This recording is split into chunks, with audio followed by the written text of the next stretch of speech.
Good morning, students. Welcome to RKP online classes. Today we will discuss another type of natural disaster, that is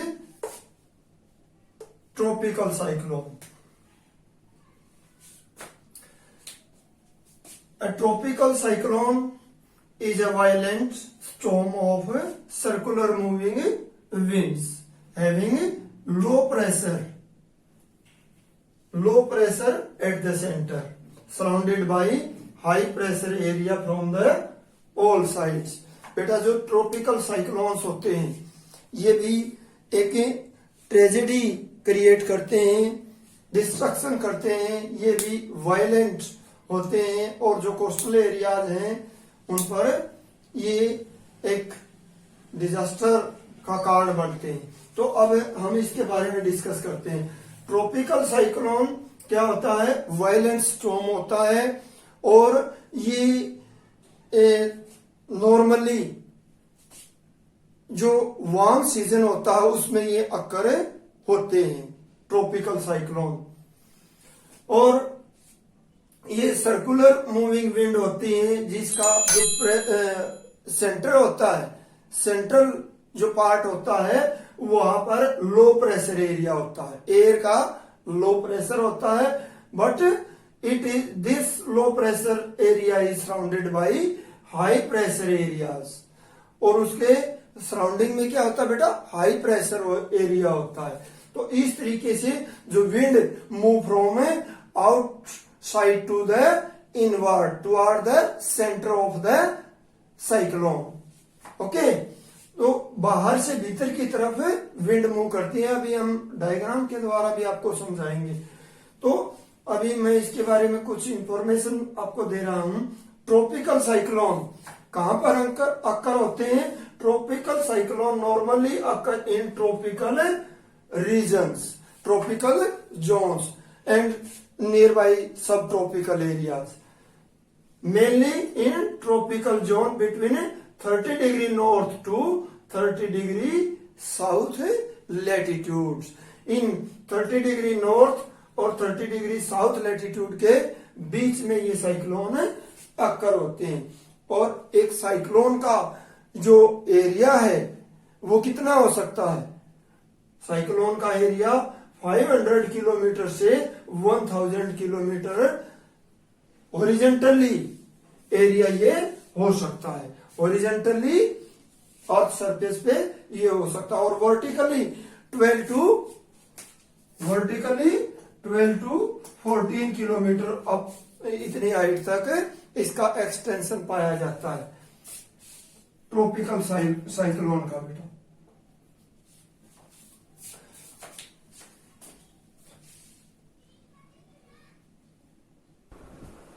और बेटा जो tropical cyclones हैं, tropical cyclones occur during warm season. कब occur होते हैं? Warm season के दौरान। जैसे हमारे देश में ये मानसून के सीजन से पहले जून के दौरान या फिर अक्टूबर और ये कह सकते हैं सितंबर और अक्टूबर के दौरान हमारे देश में ये tropical cyclone bay of Bengal और अरेबियन सी के अंदर क्रिएट होते हैं। इसके लिए हाई टेम्परेचर की जरूरत होती है बेटा। जो मूविंग विंड होती हैं वो सी सरफेस से या ओशन से जो हीट होती है वो पिक करते हैं। जो मूविंग विंड होती है वो उसमें जो वाटर वेपर होते हैं, हीट के कारण जो वाटर वेपर होते हैं वो उसमें मिक्स होते हैं और उन वाटर वेपर के साथ हीट उसमें विंड में मिक्स होती है और वो एयर भी वार्म हो जाती है। तो हाई टेम्परेचर के कारण फिर क्या होता है? लो प्रेशर क्रिएट होता है। हाई टेम्परेचर के कारण लो प्रेशर क्रिएट होता है। और बेटा जो जब विंड सी सरफेस से गुजरती है तो वो जो वेपर है, वाटर वेपर है जो सन की हीट के कारण वो प्रोड्यूस हुए हैं वो उसमें मिल जाते हैं। और फिर जब कंडेंसेशन की प्रोसेस शुरू होता है तो वही हीट रिलीज की जाती है, जिसको लेटेंट हीट बोलते हैं।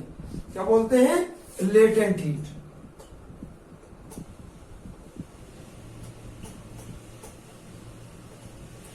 वही हीट कंडेंसेशन के दौरान जब ये जो वाटर वेपर है एयर के साथ अपलिफ्ट किए जाते हैं और ऊपर जितना जाते हैं तो एयर टेम्परेचर कम होता है, और कम होने के कारण वो वाटर वेपर है उनमें कंडेंसेशन शुरू हो जाता है। Condensation means water vapour turn into liquid. वो जो गैसियस फॉर्म है उससे वो लिक्विड फॉर्म में कन्वर्ट होना शुरू हो जाते हैं।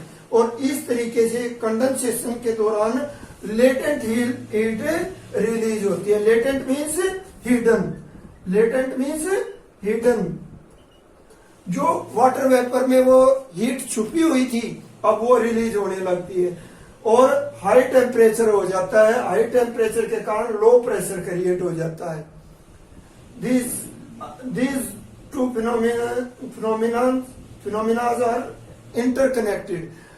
हाई टेम्परेचर, लो प्रेशर, आपस में ये इनका आपस में रिलेशन होता है बेटा। तो the cyclone is the heat engine. Cyclone क्या होता है बेटा? हीट इंजन का काम करता है। और उसकी whose heater is the oceanic surface.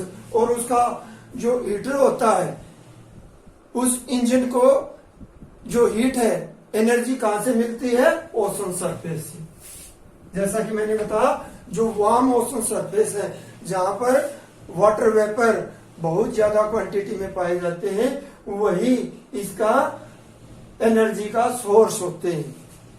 वही जो हीट एनर्जी है वो फिर इसका लो प्रेशर के लिए रेस्पॉन्सिबल होती है, ट्रॉपिकल साइक्लोन के लिए। और जो हीट एनर्जी है जो कि विंड के द्वारा पिक की गई है उसको वो फिर रिलीज होती है, तो उसको विंड के लिए उसके लिए साइक्लोन के लिए काइनेटिक एनर्जी का काम करती है। काइनेटिक एनर्जी एक मूविंग जो ऑब्जेक्ट होती है कोई भी उसकी जो एनर्जी होती है उसको काइनेटिक एनर्जी बोलते हैं। मूविंग ऑब्जेक्ट की जो एनर्जी होती है उसको काइनेटिक एनर्जी बोलते हैं। तो हीट एनर्जी काइनेटिक एनर्जी के लिए रेस्पॉन्सिबल होती है और ये उसको मूवमेंट इसके कारण विंड में सर्कुलर मूवमेंट फिर कॉज होता है। और मूवमेंट जो सर्कुलर मूवमेंट के लिए एक और चीज रेस्पॉन्सिबल है बेटा, हम उसका भी जिक्र करेंगे, कोरियोलिस फोर्स।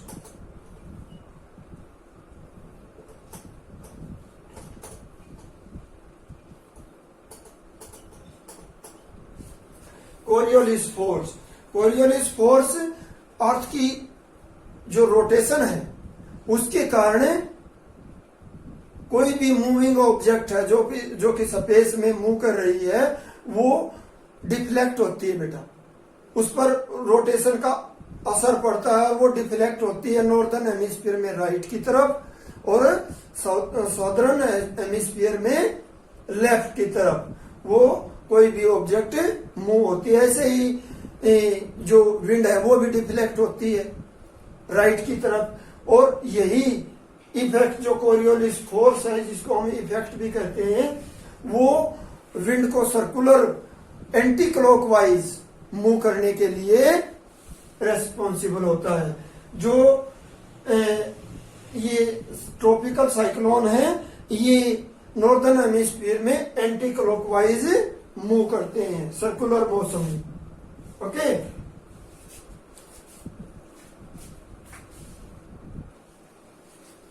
बेटा now we will discuss about favourable conditions for tropical cyclones. Tropical cyclones के लिए कौन सी फेवरेबल कंडीशन होती हैं? First of all large and continuous supply of warm and moist air. बेटा इसके फॉर्मेशन के लिए ट्रॉपिकल साइक्लोन की फॉर्मेशन के लिए जो वार्म एयर और ये मोइस्ट एयर की बहुत ज्यादा जरूरत होती है। इसके कारण ही उसको हीट एनर्जी मिल पाती है और ह्यूमिडिटी मिल पाती है, जिसके कारण ये इसकी फॉर्मेशन होती है। क्योंकि उसमें जो वार्म एयर होगी और मोइस्ट एयर होगी, उससे उसको हीट मिलेगी, हीट इंजन का वो काम करेगी और उसको काइनेटिक एनर्जी में कन्वर्ट होगी और वो उसके लिए बहुत ही नीडेड होती है ट्रॉपिकल साइक्लोन के लिए। नेक्स्ट है स्ट्रॉन्ग कोरियोलिस फोर्स। और बेटा एनर्जी तो मिल गई, इसको ट्रॉपिकल साइक्लोन को मॉइस्चर भी मिल गया, फिर उस विंड को, उस मूविंग विंड को डायरेक्शन देने के लिए, सर्कुलर मोशन में उसको डायरेक्शन देने के लिए कोरियोलिस फोर्स की जरूरत होती है। कोरियोलिस फोर्स जैसे मैंने बताया था, अर्थ की जो रोटेशन है अपने एक्सिस पे, उसके कारण जो वो किसी भी ऑब्जेक्ट को, Coriolis force deflect any moving object in the air to the right in northern hemisphere and to the left in southern hemisphere. Okay, तो ये इसको विंड को सर्कुलर मोशन देता है कोरियोलिस फोर्स, कोरियोलिस इफेक्ट भी बोलते हैं इसको।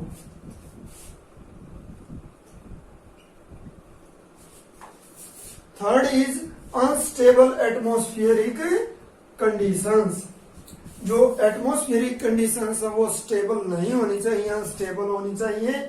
जैसे तेज हवाएं चलना या फिर जो हीट में मतलब डिफरेंस होना, तो इस तरीके से जो एटमॉस्फेयर में अनस्टेबल कंडीशंस होने चाहिए। उनके कारण फिर क्लाउड की फॉर्मेशन वगैरह, ये कुछ ऐसी अनस्टेबल कंडीशंस होनी चाहिए, इनकी प्रेजेंस होनी चाहिए।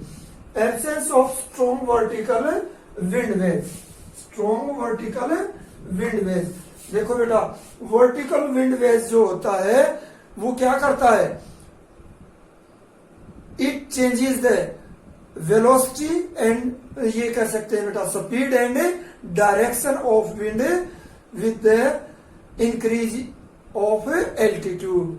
जो वर्टिकल विंड वेव जो होता है, जितना हम ऊपर जाते हैं उसके साथ ही ये क्या करता है, वो विंड की डायरेक्शन और उसकी स्पीड चेंज कर देता है। यदि यही इसकी एब्सेंस होगी वर्टिकल विंड वेव की, तो उसकी जो विंड है वो डिफ्लेक्ट ज्यादा नहीं हो पाएगी और उसकी जो एनर्जी है, हीट एनर्जी है, वो सही जगह पर पहुंच पाएगी और वो इधर उधर वो डिस्टर्ब नहीं होगी।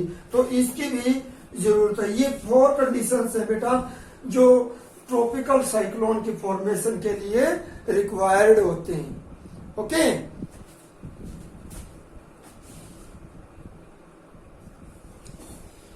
Now we will discuss the structure of tropical cyclone.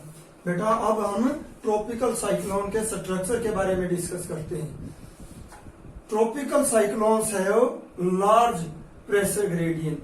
बेटा जो ट्रॉपिकल साइक्लोन्स है, मैंने अभी पहले भी बताया कि उसमें जो प्रेशर, एयर प्रेशर में जो डिफरेंस पाया जाता है वो जिसको हम प्रेशर ग्रेडियंट बोलते हैं। Pressure gradient means difference between the pressure in a difference between difference in the air pressure in a region, difference in the air pressure in a region, उसको हम ग्रेडियंट बोलते हैं बेटा। एक जगह पर एयर प्रेशर में जो डिफरेंसेस पाए जाते हैं उसको ग्रेडियंट बोलते हैं। ग्रेडियंट मीन्स वैसे स्लोप, जैसे ऊपर से नीचे की तरफ, ये भी स्लोप ही है बेटा। जैसे अब हम इसकी बात करते हैं तो ट्रॉपिकल साइक्लोन्स है और लार्ज प्रेशर ग्रेडियंट, बहुत ज्यादा इसमें एयर प्रेशर में डिफरेंस पाया जाता है।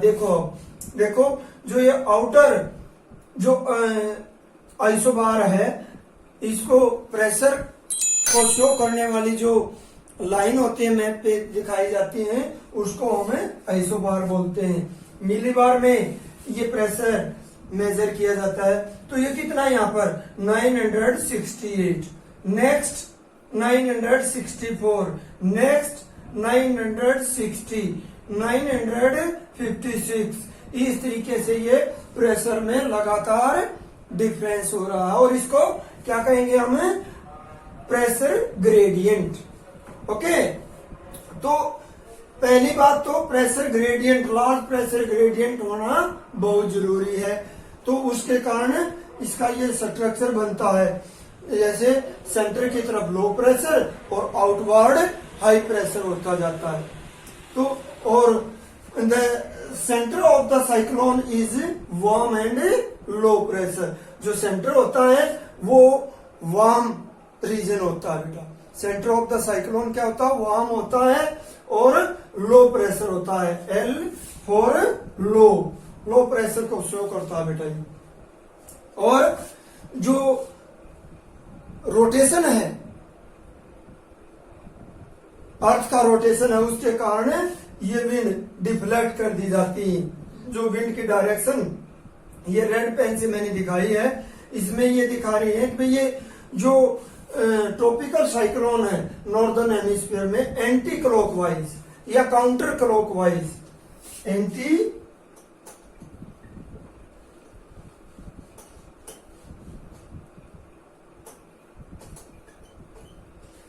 क्लॉकवाइज डायरेक्शन में इसमें विंड सर्कुलर मूव करती है because of effect of Coriolis force. बेटा जो विंड में की स्पीड है वो किसके कारण होती है, वो तो प्रेशर ग्रेडियंट के कारण होती है, लेकिन विंड को सर्कुलर मूव करने में किसका रोल होता है, वो कोरियोलिस फोर्स का होता है। समझ गए मेरी बात। प्रेशर ग्रेडियंट विंड की जितना ज्यादा ग्रेडियंट होगा, जितना ज्यादा एयर प्रेशर में डिफरेंस पाया जाएगा, उतनी ही ज्यादा विंड की स्पीड होगी। और इसको फिर डायरेक्शन जो काउंटर क्लॉकवाइज ये सर्कुलर ये डायरेक्शन दी जाती है, ये कोरियोलिस फोर्स के द्वारा दी जाती है।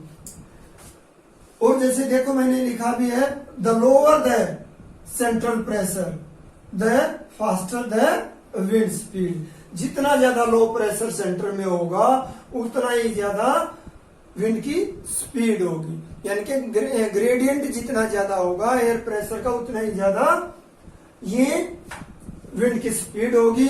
और इस तरीके से ये ट्रॉपिकल साइक्लोन की फॉर्मेशन होगी। और इसको बेटा जो लो प्रेशर एरिया है, वार्म है, मोइस्ट ये रीजन पाया जाता है, वार्म रीजन, इसको हमें आई ऑफ द स्टॉर्म भी कहते हैं। आई ऑफ द स्टॉर्म कहा जाता है ये इसको। Low pressure area of tropical cyclone is known as eye of the storm. तो इस तरीके से बेटा ये इसका स्ट्रक्चर था ट्रॉपिकल साइक्लोन का।